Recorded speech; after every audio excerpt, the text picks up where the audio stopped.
Panaghuyo sa kapulisan o barangay gibuksan sa isla sa Olango, pinagis paugnat sa kusog. Ang kinaham nga basketball tumong nini nga mawagtang ang ali tali sa katawhan o kapulisan alang sa mas epektibong panagtambayayong sa katilingban. Ano ang report? 11 ka barangay sa isla sa Olango ang misalmot sa programa sa Lapu-Lapu City Police Office sa pakig-alayon sa lokal nga kagamhanan. Gipaagi nila kini sa basketball nga gilangkuban sa mga opisyal sa barangay, tanod, club ug pulis sa barangay isip team leader. 11 ka barangay sa isla ang misalmot nga mulungtad hangtod sa Disyembre.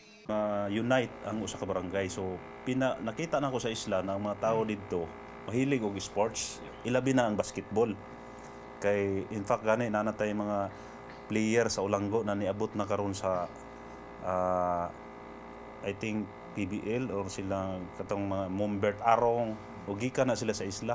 Kani sir gitawag ni Sir Obon sir atong city director og panaghiusa sa barangay ug kapulisan. So kini para nga maduol ang kapulisan ngadto sa mga kabarangayan. Mahinungdanon ang programa aron mabuak ang ali tali sa kapulisan ug sa katawhan. Sa ingon mo sangko kini sa pagsalig og kumpiyansa sa usag-usa.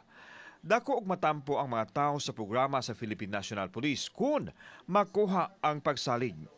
Ang naasong programa kabahin sa preparasyon sa gitinguhang Drug Clear Declaration kung mulampos ang kampanya batok sa ilegal nga drugas. So karon nakita na ko na murag taas na siguro yung confidence nila kay naminggol naman nga ang pulis po nato mailhan na anang iyang barangay.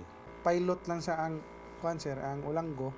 So kuan sir ikuan gini sa kuan tibuok Lapu-Lapu sir.